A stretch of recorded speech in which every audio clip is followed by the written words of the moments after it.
Shalom, puji Tuhan. Shalom juga bagi Bapak Ibu yang ada dimanapun yang mengikuti acara ibadah ini ya melalui live streaming, dan saya percaya penyertaan Tuhan, hikmat Tuhan, dan pertolongan Tuhan ada dan menyertai kita semua. Saudara yang kasih dalam Tuhan, saya akan memulai dengan dua kata yang tentunya saya percaya sepertinya hampir sama tetapi jauh berbeda. Ya, yaitu dengan satu kata wake up dan juga grow up. Ya, wake up itu biasanya digunakan ketika kita misalnya bangun pagi gitu saudara, kan wake up call. Kalau misalnya kita menginap di hotel, tolong saya minta pertolongan dari yang menjaga itu saudara ya, supaya saya diberikan wake up call jam sekian begitu, supaya saya dibangunin ya. Nah saudara yang gak dalam Tuhan, tetapi ada satu kata lagi ya, yaitu grow up. Grow up itu artinya adalah bukan hanya bangkit, tetapi bertumbuh menjadi dewasa. Nah saudara yang kasih dalam Tuhan, saya percaya kita sebagai orang Kristen bukan hanya wake up call saja dalam iman hari Minggu. Karena apa? Kita datang beribadah, kita disadarkan ada hadirat Tuhan, kita disadarkan firman Tuhan berbicara dalam hidup kita. Tetapi Tuhan menghendaki kita bukan hanya wake up call dalam hari Minggu, tapi kita sama-sama memahami dan mengerti Tuhan membawa kita untuk grow up. Artinya apa? Bertumbuh menjadi dewasa. Sama-sama katakan, 2, 3, bertumbuh menjadi dewasa. Amin. Nah saudara yang kasih dalam Tuhan, kalau kita memahami akan hal ini, saya percaya maka kita tidak hanya cukup beribadah seminggu sekali saja, tetapi kita masuk di dalam perjalanan bersama dengan Tuhan. Apapun yang kita alami menjadi kesempatan bagi kita dan menjadi kesempatan bagi Tuhan untuk grow up, untuk bertumbuh menjadi dewasa. Nah saudara yang kasih dalam Tuhan, hari ini saya akan berbicara tentang satu judul tema atau tema firman Tuhan, yaitu apa saudara? Bisa dilihat ya, bahagia dalam derita. Wah, ini kita bicara tentang penderitaan, ya saudara kan? Bagaimana mungkin berbahagia Pak kalau kita menderita Pak? Bagaimana kita bisa sukacita Pak kalau kita menderita Pak? Nah perhatikan baik-baik saudara yang kasih dalam Tuhan. Walaupun manusia sering menghindari yang namanya penderitaan, termasuk orang percaya, sehingga ada lagu duduk senang berjalan senang di mana-mana hatiku senang saudara. Tentunya bukan berarti lagu ini memberikan sebuah pemahaman bagi kita tidak ada penderitaan, bukan begitu. Tetapi saya katakan, bahkan orang percaya pun seringkali yang ditengking penderitaan. Sehingga apa? Seolah-olah penderitaan itu menjadi sebuah kutuk. Saudara yang kasih dalam Tuhan, walaupun sering dihindari, penderitaan merupakan bagian yang tak terpisahkan. Bagian atau terintegrasi dalam kehidupan manusia. Siapa di sini yang tidak pernah menderita? Semuanya tidak ada yang angkat tangan, berarti semua pernah menderita. Bahkan dari wajahnya kelihatan kerutan-kerutan penderitaan masa lalu. Nah saudara yang kasih dalam Tuhan, kalau kita memahami dengan baik bahwa setiap orang pasti mengalami yang namanya penderitaan. Apalagi setiap orang percaya, jangan pernah bermimpi ketika percaya kepada Yesus penderitaan sirna dari kehidupannya. Enggak. Amin. Aminnya agak berat saudara, karena ini penderitaan. Tapi kalau kita bicara tentang kenyataan, semua pasti pernah menderita. Bahkan ada yang sedang menderita. Nah saudara yang kasih dalam Tuhan, pengalaman yang demikian tidaklah mudah, tidak nyaman, pasti dihindari orang. Bagaimana mungkin saya senang dengan penderitaan? Tetapi perhatikan baik-baik saudara yang kasih dalam Tuhan. Kalau kita pelajari dalam Yakobus, dalam surat Yakobus ya, kepada jemaat di perantauan, pada saat itu saudara, Yakobus ini terkenal sebagai seorang yang suka berdoa. Bahkan dikatakan lututnya seperti lutut onta karena suka berlutut di hadapan Tuhan. Dia dekat sekali dengan Tuhan. Tapi dia nasihatnya begini. Kalau kita lihat di dalam ayat 2 sampai dengan ayat yang kelima, saudara, di dalam Yakobus pasal 1. Saudara-saudaraku, anggaplah sebagai suatu kebahagiaan apabila kamu jatuh ke dalam berbagai-bagai pencobaan, sebab kamu tahu bahwa ujian terhadap imanmu itu menghasilkan apa? Ketekunan. Dan biarkanlah ketekunan itu memperoleh buah yang matang supaya kamu menjadi sempurna dan utuh dikatakan dan tak kekurangan suatu apapun. Ya, sampai di situ dulu saudara. Saya memang mencantumkan sampai ayat yang ketiga saja kalau kita bisa melihat di situ saudara ya. Tetapi saya mau katakan kepada saudara, di sini Yakobus berkata, anggaplah sebagai suatu kebahagiaan. Waduh, jika kamu jatuh, jika kamu menghadapi, jika kamu langsung bertatapan, berhadapan dengan yang namanya pencobaan. Pencobaan itu kan gak enak Pak. Pencobaan itu kan menyakitkan Pak. Kenapa dikatakan apa saudara? Anggaplah sebagai sebuah kebahagiaan. Nah, saudara perhatikan baik-baik. Pemahaman para rasul tentang penderitaan seringkali berbeda, bahkan jauh berbeda dengan banyak orang Kristen pada akhir zaman ini. Pada akhir zaman ini seringkali penderitaan dikonotasikan adalah kutukan. Pada akhir zaman ini penderitaan seringkali dikatakan bahwa wah kamu memang orang yang tersingkir, bukan orang yang terpilih. Bukan begitu saudara. Pada zaman itu saudara yang kasih dalam Tuhan, kenapa para rasul menganggap bahwa penderitaan itu sebagai sebuah kebahagiaan? Karena apa? Melaluinya akan ada buah yang dihasilkan. Melaluinya akan ada hasil yang dinikmati. Melaluinya akan ada sesuatu yang sangat diidamkan oleh Tuhan yang kita miliki. Amin. Paulus bicara begini kepada jemaat di Filipi. Jemaat Filipi adalah jemaat yang sengsara, jemaat yang menderita, jemaat yang miskin atau melarat. Karena dia mengikut Yesus. Kota Filipi adalah kota yang sangat penting. Karena di situ ada salah satu pangkalan militer tentara Romawi di situ. Paulus berkata begini, yang menyenangkan hatiku adalah bukan pemberianmu. Filipi itu menderita, sengsara, melarat, tapi bisa kumpulkan persembahan untuk bantu jemaat di Yerusalem. Bukannya sekali, tapi beberapa kali. Oke dong, tapi saudara, harusnya dipuji dong. Tapi Paulus katakan begini, yang menyukakan hati saya adalah bukan pemberianmu, tetapi buah yang melipat gandakan keuntungan yang muncul dari dalam hidupmu. Yaitu apa? Kemurahan hati. Saudara mengerti cara pandang dari rasul yang Tuhan wahyukan kebenaran firman Tuhan dengan cara pandang orang Kristen kebanyakan? Amin saudara? Mereka melihat bahwa ada rancangan Tuhan yang dahsyat dan luar biasa melalui setiap penderitaan, melalui setiap apa yang dia lakukan dalam ketaatan kepada Tuhan. Walaupun hasilnya tidak menyenangkan, walaupun hasilnya mungkin sesuatu yang menyakitkan bagi mereka, begitu saudara. Saya berharap jemaat Tuhan, baik yang ada di onsite MCC BSD maupun yang di rumah, tidak memiliki mentalitas buah dalam kehidupannya.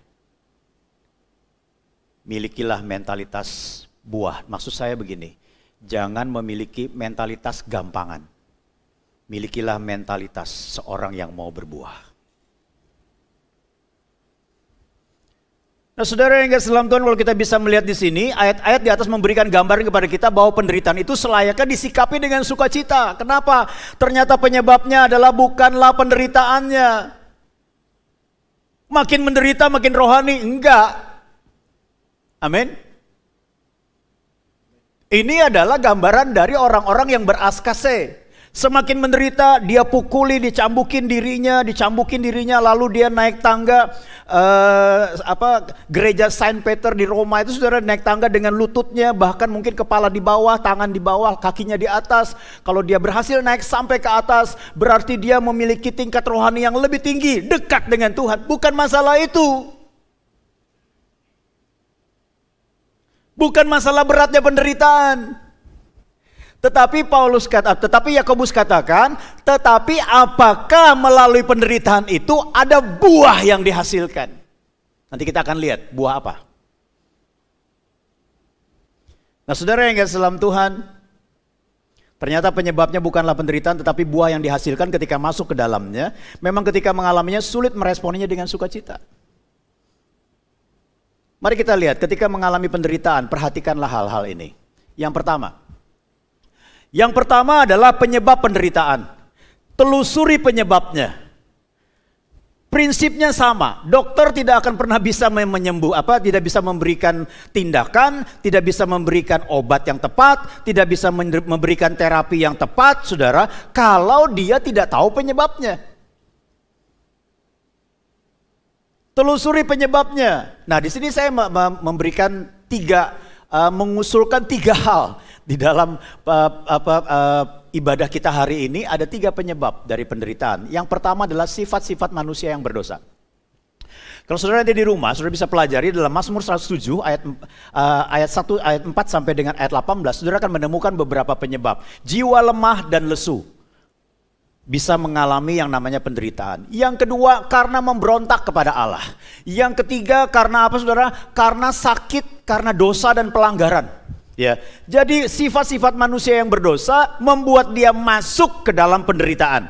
Yang kedua adalah karena ada orang-orang yang berpegang teguh kepada firman Tuhan sehingga dia mengalami penderitaan. Sama seperti jemaat di perantauan ketika mereka merantau ke negeri orang, ketika mereka merantau ke bagian wilayah yang lain dari kerajaan Romawi, di mana pada saat itu kerajaan Romawi, di mana pada saat itu saudara, penyembahan kepada kaisar menjadi hal yang sangat penting pada saat itu. Dan mereka harus berhadapan dengan orang-orang seperti ini. Mungkin itu atasan mereka, mungkin adalah pemimpin mereka, mungkin itu adalah bagian dari pemerintah mereka. Ini mendatangkan penderitaan bagi mereka yang mau berpegang teguh kepada firman Tuhan. Dalam surat Paulus kepada Timotius dikatakan dalam 2 Timotius 3 ayat 12, memang setiap orang yang mau hidup beribadah di dalam Kristus Yesus akan menderita aniaya. Ayat 14 saya lompat saja. Tetapi hendaklah engkau tetap berpegang pada kebenaran yang telah engkau terima dan engkau yakini dengan selalu mengingat orang yang telah mengajarkannya kepadamu. Penyebab yang kedua. Supaya kita melihat mungkin hari ini ada pergumulan atau penderitaan. Penyebabnya yang mana? Apakah sifat-sifat dosa manusia? Yang kedua, berpegang teguh pada firman Tuhan. Yang ketiga, penyebabnya adalah kemuliaan Allah akan dinyatakan. Saudara ingat ada satu peristiwa yang sangat penting dalam Yohanes pasal 11. Yaitu apa saudara? Lazarus dibangkitkan. Saudara yang kasih dalam Tuhan, waktu Yesus menerima kabar bahwa Lazarus itu sakit keras. Kalau sekarang mungkin sudah di ICU. Sudah ditangani secara intensif dengan dokter-dokter spesialis. Bahkan kiri kanan, depan, belakang, atas, bawah semua selang. Kalau dikonotasikan seperti sekarang, saudara ya kan, sudah sakit keras, sudah parah sekali, sudah sekarat. Tetapi dalam ayat 4 dikatakan begini, Yohanes pasal 11 ayat 4. Ketika Yesus mendengar kabar itu, ia berkata, penyakit itu tidak akan membawa kematian, tetapi akan menyatakan kemuliaan Allah, sebab oleh penyakit itu anak Allah akan dimuliakan. Bisa tangkap sampai di sini? Jadi ketika kita mengalami sebuah penderitaan, pergumulan dalam hidup ini, pahami dengan baik. Yang pertama, apakah karena memang sifat-sifat dosa yang belum selesai? Treatmentnya bagaimana? Bertobat. Insafi dan akui di hadapan Tuhan. Sehingga dosa tidak mendatangkan tekanan dalam kehidupan saudara. Amin saudara. Mazmur 32 dikatakan, selama aku berdiam diri tangan Tuhan menekan aku. Tetapi ketika pemazmur mengakui dosa dan pelanggarannya, maka dia mendapatkan kelegaan. Bisa mengerti sampai di sini treatmentnya bagaimana? Yang kedua adalah karena berpegang teguh pada firman Tuhan. Treatmentnya bagaimana? Nanti kita akan lihat di dalam apa yang saya sampaikan. Ya. Yang ketiga adalah ada kemuliaan Allah yang mau dinyatakan. Sulit dipahami. Ada misteri yang tidak bisa diungkap. Kenapa saya katakan ada misteri yang tidak bisa diungkap oleh pemikiran manusia? Marta, Maria, dan Lazarus adalah orang dekat, persahabatannya sangat dekat dengan Yesus. Paling tidak 3 kali Yesus pergi ke Betania, selalu mampir ke rumah Marta, Maria, dan Lazarus. Amin saudara? Kurang dekat apa? Yesus berbicara tentang firman Tuhan, Maria duduk dengan manis mendengar apa yang disampaikan. Marta menyiapkan segala sesuatu karena Yesus datang dengan rombongan, pasti mereka lapar, mereka haus, mereka membutuhkan hospitality yang baik. Dan beberapa kali ditemukan dalam catatan Alkitab, Lazarus sedang makan pada saat Yesus hadir.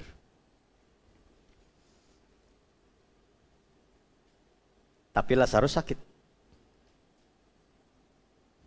Sekarat. Terus apa saudara? Mati. Dan pada waktu Yesus mendengar kabar itu, saudara yang kasih dalam Tuhan, tenang saja.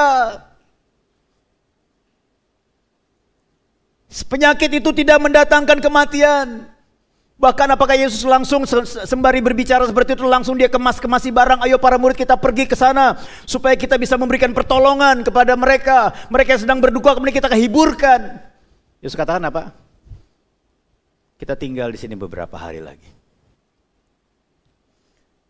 Saudara bisa pahami? Ada yang bisa jawab penyebabnya apa? Kurang dekat apa dengan Tuhan? Yesus sering sharing firman Tuhan, sharing firman Tuhan, sampaikan suara Bapa ke dalam rumah itu. Mereka makan bersama, ngobrol bareng, minum bersama.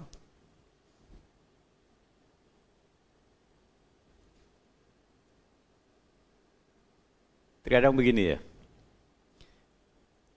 kalau jemaat sudah merasa dekat dengan hamba Tuhannya, dengan gembalanya, dengan wakil, dengan majelisnya gitu, seringkali kalau misalnya ada masalah, harusnya cepat ditangani. Setuju ya?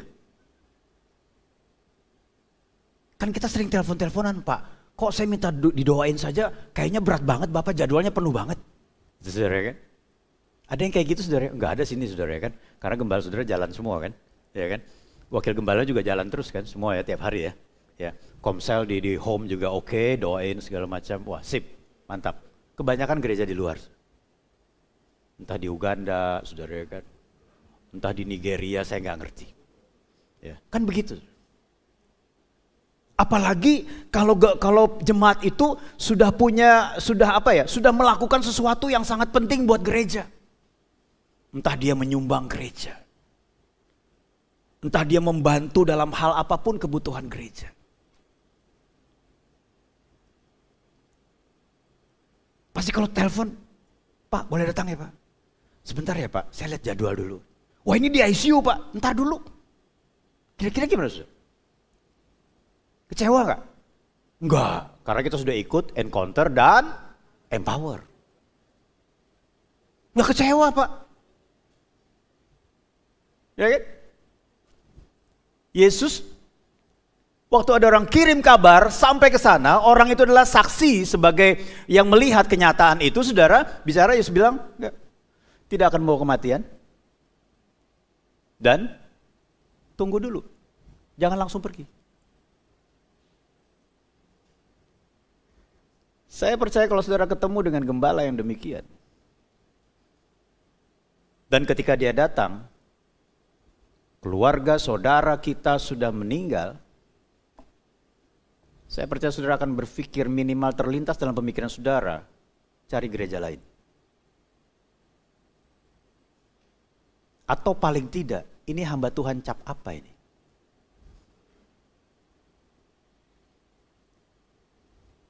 Kita ini kan domba-dombanya. Tapi saya mau katakan pada saudara, pahami dengan baik, ada kemuliaan Tuhan yang akan dinyatakan. Amin.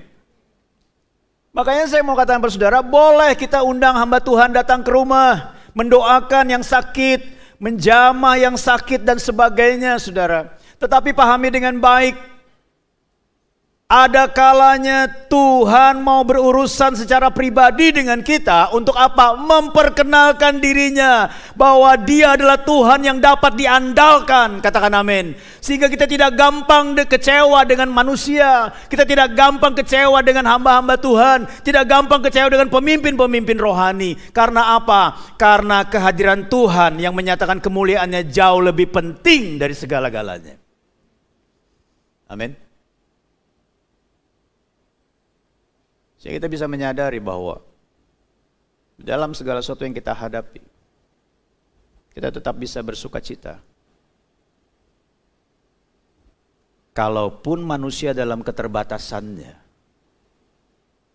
tidak mampu melakukan apa yang kita inginkan, tetapi Tuhan tetap hadir dalam hidup kita. Grow up. Bertumbuh dalam pengenalan pengertian akan Tuhan. Melalui apa? Penderitaan. Mari kita lihat bagian yang kedua, saudara. Bagian yang pertama tadi adalah penyebab penderitaan. Bagian yang kedua adalah tujuan penderitaan. Wah, ada tujuannya Pak? Ada. Tapi kan penderitaannya datangnya nggak diundang. Tetap ada tujuannya, ada. Dalam Yakobus 1 ayat 3-4 tadi dikatakan, sebab kamu tahu bahwa ujian terhadap imanmu itu tujuannya apa? Menghasilkan ketekunan. Dan biarkanlah ketekunan itu memperoleh buah yang matang, supaya kamu menjadi sempurna dan utuh dan tak kekurangan suatu apapun. Saudara yang kasih dalam Tuhan, setiap penderitaan pasti akan ada tujuannya, baik yang disebabkan diri sendiri maupun orang lain. Ada buah-buah yang dinyatakan, yang ternyata dinantikan Yakobus. Bukan hanya selesai penderitaan itu, bukan hanya sakit sembuh saja, bukan hanya financial dia diberkati Tuhan saja, bukan hanya itu. Tetapi tadi saya katakan dari awal, ada buah yang akan dihasilkan, dan buah itu punya nilai yang tinggi, lebih tinggi daripada hanya selesai pergumulan kita. Saudara yang kasih dalam Tuhan, paling tidak ada dua buah yang dinantikan. Yaitu apa? Yang pertama adalah ketekunan. Saudara, saya teliti dalam bahasa aslinya, ketekunan itu bicara tentang apa, saudara? Daya tahan. Saudara yang kasih dalam Tuhan, saya percaya daya tahan sangat dibutuhkan. Dibutuhkan oleh siapa? Oleh seorang atlet, oleh seorang pejalan kaki jarak jauh, oleh seorang yang bertinju, oleh seorang yang mengalami pergulatan dan pergumulan, saudara. Nah, saudara yang kasih dalam Tuhan, daya tahan itu menjadikan orang bisa memiliki ketahanan dalam hidupnya, apapun yang dia hadapi dalam kehidupannya. Nah, saudara, daya tahan itu akan muncul dalam kehidupan kita melalui pencobaan demi pencobaan yang hadir dalam kehidupan kita. Ketika kita bisa melihat bahwa setiap pencobaan itu memiliki tujuan untuk menghasilkan buah. Seorang pelari memiliki daya tahan. Apakah itu bertumbuh pada daya tahan itu muncul, bertumbuh, dihasilkan pada saat pertandingan? Enggak. Amin. Daya tahan itu muncul di mana? Waktu latihan. Setuju, saudara? Waktu latihan. Daya tahan itu muncul waktu latihan. Ketika dia berlatih, dia gagal, dia bangkit lagi, dia maju lagi, berlatih gagal, dia bangkit lagi. Ketika seorang pelari, dia berlari, berusaha untuk mencapai target waktu untuk 100 meter, atau 400 meter, atau mungkin lari maraton, saudara. Dia berlari demikian rupa, dia cek waktunya, masih terlalu lama. Dia berlatih lagi, masih cek waktunya, masih terlalu lama. Bahkan dia bukan hanya berlari, tapi dia berlatih untuk memperkuat fisiknya, kelenturannya. Sehingga apa? Ketika dia berlari dengan cakap, tidak didiskualifikasi, dan memiliki daya tahan ketika bertanding. Inilah yang menjadi sasaran Yakobus di dalam nasihatnya kepada jemaat di perantauan. Kenapa kamu perlu berbahagia? Karena latihan terhadap imanmu, karena latihan terhadap apa yang kau percayai. Ketika kau menghadapi tantangan, pencobaan, penderitaan, ujian, kamu tetap berpegang pada firman Tuhan. Akibatnya apa? Ada daya tahan dalam kehidupanmu.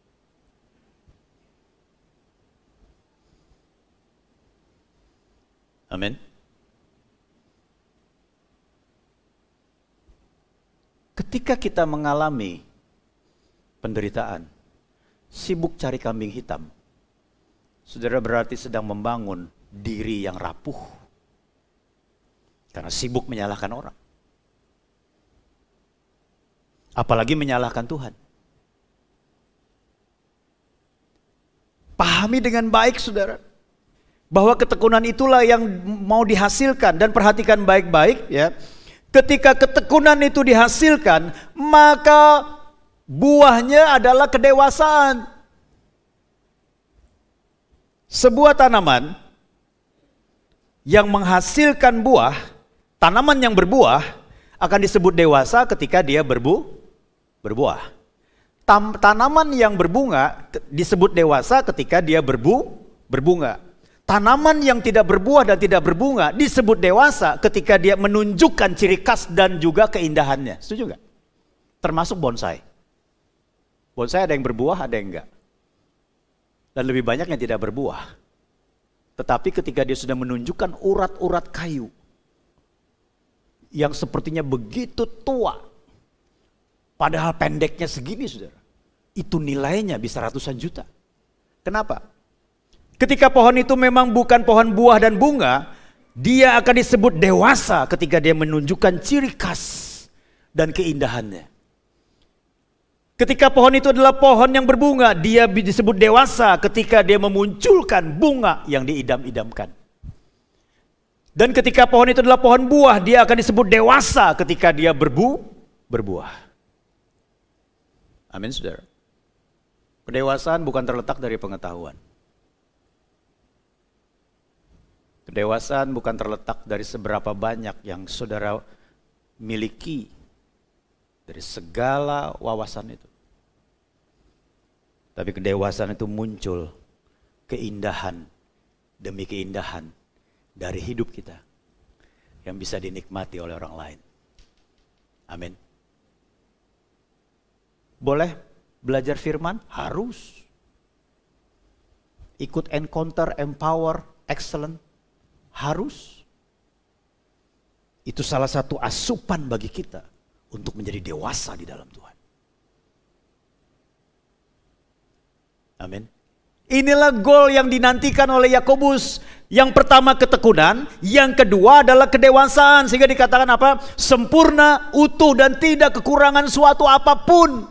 Artinya apa? Kita bisa menjadi dewasa. Makanya saya katakan pada saudara, para rasul memiliki pandangan tentang penderitaan itu berbeda dengan gambaran hari ini. Mereka punya pandangan bahwa penderitaan itu mendatangkan buah yang bernilai kekal dalam kehidupan manusia. Karena karakter itu jauh lebih penting dari hanya sekedar karunia. Karunia akan berhenti, tetapi karakter terus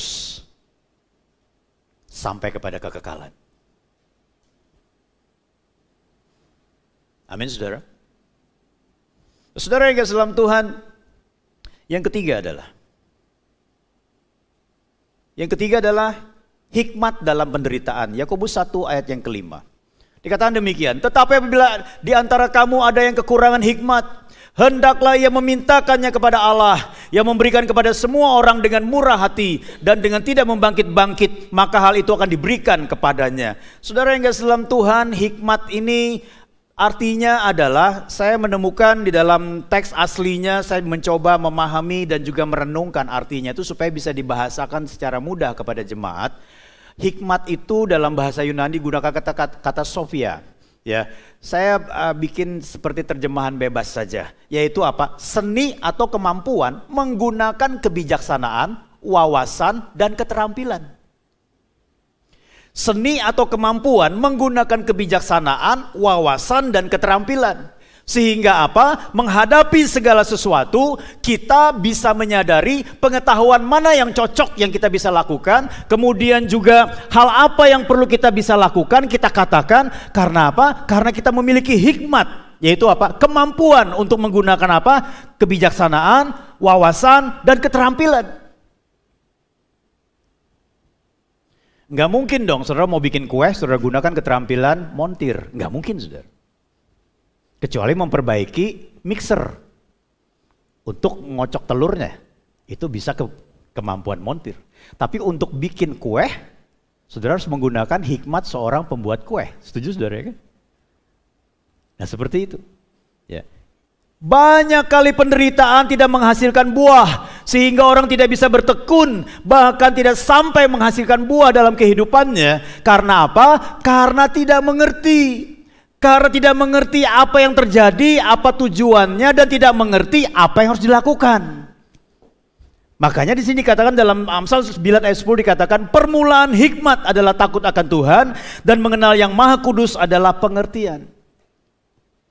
Saudara, kalau di dalam Alkitab kita bisa memahami apakah hikmat itu kita bisa pelajari? Bisa. Karena firman Tuhan berkata begini, hikmat berseru di mana-mana. Bisa kita pelajari. Amin saudara. Itu bisa tahu banyak. Tetapi dalam menggunakannya kita perlu tuntunan Tuhan. Amin. Perlu tuntunan Tuhan. Artinya apa? Selama memasuki masa penderitaan, bahkan seterusnya, baik menderita atau tidak, dekatlah selalu dengan Tuhan. Karena apa? Permulaan hikmat adalah takut akan Tuhan dan mengenal yang Maha Kudus adalah pengertian. Saudara, saya menemukan satu catatan atau mungkin bisa disebut satu artikel tentang arti kata karakter. Dalam teks asli dikatakan karakter itu berarti memotong, mengukir, atau membuat alur. Dia berbeda dengan tulisan pensil yang bisa dihapus. Tetapi dia membuat sebuah ukiran, alur di dalam hidup manusia. Ini dibutuhkan. Pengalaman berjalan bersama dengan Tuhan di dalam setiap musim kehidupan. Sehingga apa? Buah ketekunan dan kedewasaan dihasilkan. Kita bukan hanya wake up seminggu sekali. Kita segar semua datang beribadah. Lalu Senin sampai Sabtu kita tidur semua. Tidak ada sesuatu yang Tuhan bisa kerjakan dalam hidup kita. Tetapi kita mau perlu belajar grow up. Bertumbuh menjadi dewasa. Amin saudara. Setelah mendengar firman Tuhan ini, bagaimana pandangan saudara terhadap pergumulan dan penderitaan? Hanya saudara yang bisa mendefinisikan dan hanya Tuhan yang tahu hati saudara. Pahami tujuannya. Pahami penyebab penderitaan itu. Pahami tujuannya. Dan yang ketiga, mintalah hikmat. Sehingga engkau dapat memahami dan mengerti bahwa penderitaan yang kau alami hari ini sedang mengerjakan. Ada dua buah yang dihasilkan, ketekunan dan kedewasaan. Tuhan Yesus memberkati. Mari kita arahkan hati kita pada Tuhan. Kita bawa hidup kita di hadapan-Dia.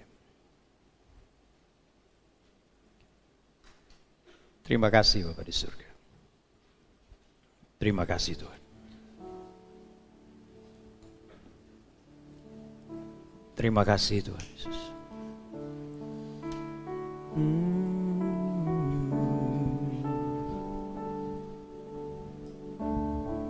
Terima kasih Tuhan untuk segala kebaikan dan penyertaan Tuhan yang tidak pernah berkesudahan dalam kehidupan setiap kami.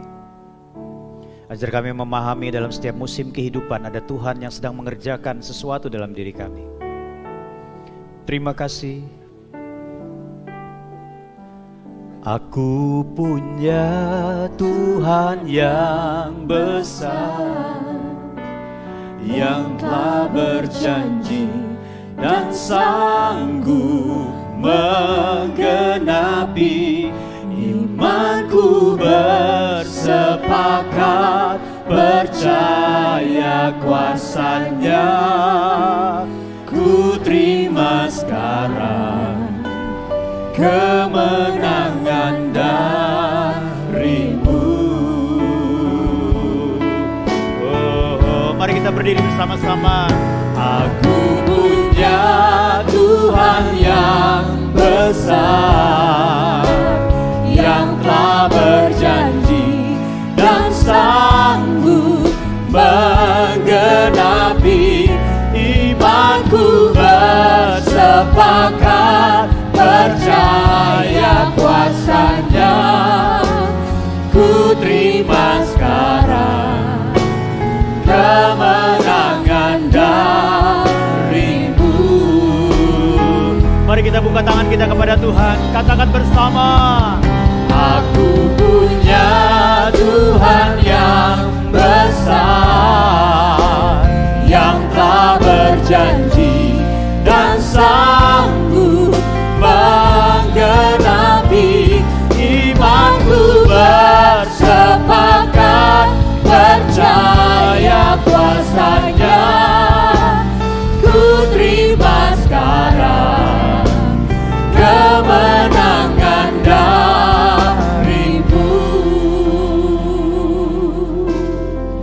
Saudara yang dalam Tuhan, jangan pernah berpikir ketika engkau menderita, ketika engkau mengalami sakit, ketika engkau mengalami pergumulan yang berat, ketika engkau sering mengalami berbagai macam kesesakan, Tuhan tidak hadir dalam hidupmu. Tuhan ada bersama dengan engkau. Dia melihat, Dia mendampingi engkau apapun yang kau hadapi. Dengar baik-baik, Tuhan sedang mengerjakan dalam kehidupan kita apa yang Dia sebut sebagai buah.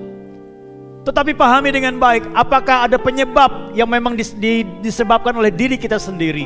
Karena sifat-sifat dosa manusia yang kita perlu selesaikan, yang kita perlu tinggalkan, sehingga tangan Tuhan dapat terus membawa dan mengangkat kehidupan kita untuk semakin bertumbuh menjadi dewasa. Atau yang kedua adalah karena engkau berpegang teguh pada firman Tuhan, engkau mengalami berbagai pergumulan, disitulah dibutuhkan daya tahan. Atau yang ketiga, ada kemuliaan Tuhan, ada misteri Tuhan yang tidak bisa engkau pahami dengan baik. Ada misteri Tuhan yang tidak bisa diungkap dengan kata-kata. Jangan kecewa. Saya katakan pada saudara, jangan kecewa. Karena Dia sedang mengerjakan kemuliaan Allah untuk dinyatakan melalui kehidupanmu, melalui setiap peristiwa, melalui setiap apapun yang kau alami. Dan mintalah hikmat kepada Tuhan, kemampuan untuk menggunakan kebijaksanaan, wawasan dan keterampilan, sehingga dalam menghadapi segala sesuatu engkau tetap dapat melihat ada kebaikan Tuhan di dalamnya. Saudara yang sepakat dengan firman Tuhan hari ini, mari buka tanganmu bersama-sama. Kita naikkan pujian ini kembali. Aku punya Tuhan yang besar, yang telah berjanji dan sanggup menggenapi. Imanku bersepakat percaya kuasa-Nya. Ku terima sekarang, amin, kemenangan darimu. Sekali lagi katakan bersama-sama. Aku punya Tuhan yang besar, yang telah berjanji dan sanggup menggenapi.